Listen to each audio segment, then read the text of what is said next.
Everyone, this is Himanshi. आज हम इस वीडियो में डिस्कस करेंगे क्लास 12th बिजनेस स्टडीज़ के स्टाफिंग चैप्टर का एक इम्पॉर्टेंट टॉपिक जो कि है ट्रेनिंग एंड डेवलपमेंट और उसकी इम्पॉर्टेंस। आज चलिए स्टार्ट करते हैं। प्रीवियस वीडियोस में हमने डिस्कस किया था रिक्रूटमेंट के बारे में, सिलेक्शन के बारे में और सिलेक्शन प्रोसेस के बारे में। तो आपने अगर वो वाली वीडियोस नहीं देखी तो आप पहले वो वाली वीडियोस देख लीजिए। तो अब आज हम स्टार्ट करेंगे ट्रेनिंग के बारे में। अब क्या होता है, ऑर्गेनाइजेशन में सिलेक्शन हो गया, सिलेक्शन प्रोसेस ख़त्म हो गया, उसके बाद नेक्स्ट स्टेप आता है हमारा ट्रेनिंग। अब क्या हुआ, जैसे एम्प्लॉयज़ का सिलेक्शन हो गया उसके बाद हम उसको ट्रेनिंग देते हैं। तो ट्रेनिंग का क्या मतलब होता है? Training means equipping the employees with the required skill to perform the job. The candidates are sent for training so that they can perform the job in the expected manner, or it is the process of increasing knowledge or skill.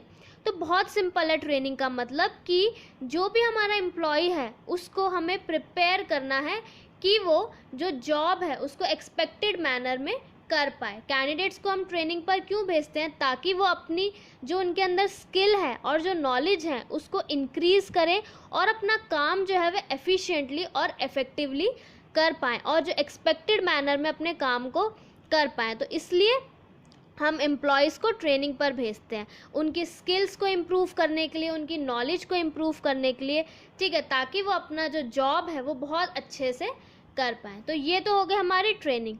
अब हम देख लेते हैं development क्या होती है। Development refers to overall growth of the employee. अब development क्या होती है?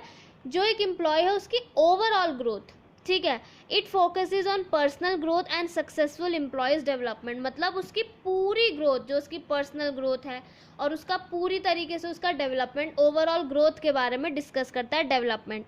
और जो ट्रेनिंग है वो सिर्फ डेवलपमेंट का एक पार्ट है। Training is a part of development.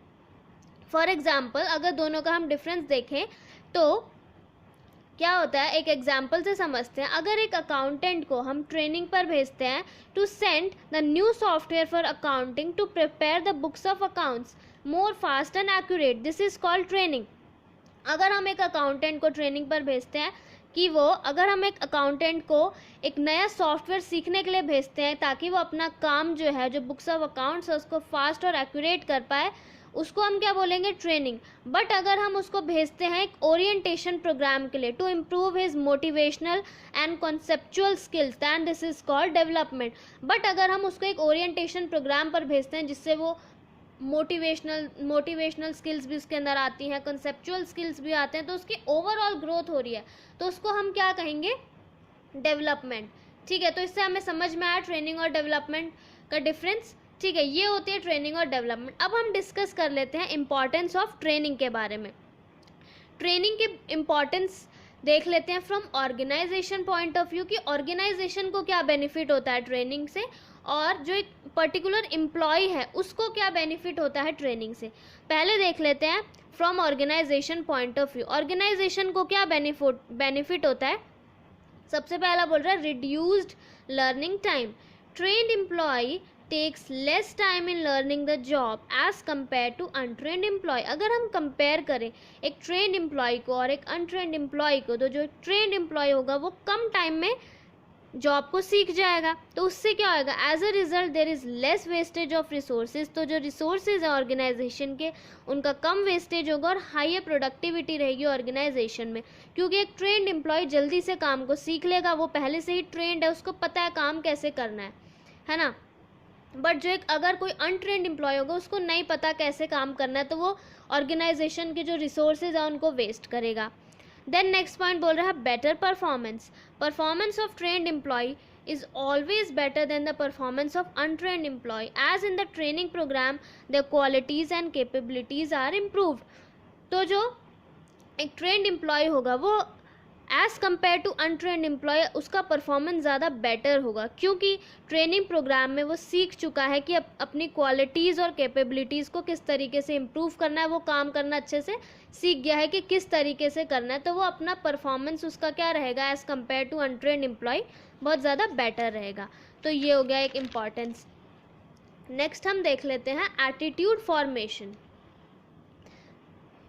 The training and development aim at molding the employees so that they can develop positive attitude for the organization. अगर हम एक एम्प्लॉय को ट्रेनिंग दे देते हैं तो क्या होएगा, उसके अंदर एक ऑर्गेनाइजेशन के लिए एक पॉजिटिव एटीट्यूड डेवलप हो जाएगा, है ना. Aim at moulding the employee so that they can develop positive attitude for the organisation. ठीक है, ये अब नेक्स्ट पॉइंट बोल रहा है help in solving operational problems. अब क्या होता है, ऑर्गेनाइजेशन फेसेस वेरियस प्रॉब्लम्स. एक ऑर्गेनाइजेशन में बहुत सारी प्रॉब्लम्स हो सकती हैं, जैसे बहुत सारी प्रॉब्लम्स होती हैं, जैसे problem of absenteeism, wastage of resources. तो क्या होएगा, through the supervisory level training these operational problems can be avoided. तो सुपरवाइजरी लेवल ऑफ ट्रेनिंग से क्या होएगा, जो भी ऑपरेशनल प्रॉब्लम्स आती रहती हैं वो क्या हो जाएंगी, कम हो जाएंगी, because supervisors are trained for improvement of superior subordinate relationship and for encouraging and motivating their subordinates. क्योंकि सुपरवाइजरी लेवल ऑफ ट्रेनिंग में क्या होता है, सुपरवाइजर्स को ट्रेन किया जाता है. Supervisors are trained for improvement और ऑफ सुपीरियर सबॉर्डिनेट रिलेशनशिप्स. ठीक है, तो उससे जो हमारी प्रॉब्लम्स रहेंगी वो सॉल्व हो जाएंगी सुपरवाइजरी लेवल ऑफ ट्रेनिंग से. नेक्स्ट बोल रहा है हेल्प्स टू अडाप्ट चेंजेस. एक ट्रेंड एम्प्लॉय जो होगा वो चेंजेस को जल्दी से अडाप्ट कर लेगा. जो भी इन्वायरमेंट में जो भी चेंजेस होंगे उसको वो जल्दी से अडाप्ट कर लेगा as compared to untrained employee. तो ये बेनिफिट्स होगा ट्रेनिंग के from organisation point of view. अब हम देख लेते हैं बेनिफिट्स टू द एम्प्लॉय. उस एम्प्लॉय को क्या बेनिफिट मिलेगा. सबसे पहला पॉइंट बोल रहा है बेटर करियर ऑप्शन. ऑब्वियस सी बात है, सबसे पहले तो उसको एक बेटर करियर ऑप्शन मिलेगा, क्योंकि उसके अंदर जो स्किल और उसकी जो नॉलेज है ट्रेनिंग की वजह से उसको एक बहुत बेटर करियर ऑप्शन मिल जाएगा. उसकी जो स्किल्स और नॉलेज है वो इम्प्रूव हो जाती हैं ट्रेनिंग से, दैट्स वाई, है ना. तो उसको एक बेटर करियर ऑप्शन मिल जाएगा. Earning more, improvement in efficient performance. जब एम्प्लॉय ट्रेंड होगा तो उसका परफॉर्मेंस क्या होगा, बहुत ज़्यादा एफिशिएंट होगा, वो अच्छे से काम करेगा. तो वो उसको हेल्प करेगा कि वो एम्प्लॉय उससे ज़्यादा अर्न कर पाएगा, उसी का करियर अच्छा होगा ना, और वो ज़्यादा अर्न कर पाएगा. Boost up the moral of employees, और उसका जो मोरल है वो भी बूस्ट रहेगा, उसके अंदर सेटिस्फेक्शन रहेगी, है ना. It increases the satisfaction and morale of employees. Then are less chances of accidents. Training makes employees more efficient, so there are less chances of accident. Training क्या करती है, जब एम्प्लॉय ट्रेंड रहेगा तो उसको पता रहेगा कि किस तरीके से काम करना, और बहुत एफिशिएंट रहेगा अपने काम में, तो जो एक्सीडेंट्स हैं उसके चांसेस भी बहुत ज़्यादा कम रहेंगे. तो ये था बेसिकली हमारा importance of training from organisation point of view and from employees point of view. Thank you so much. Please like, share and subscribe to the channel.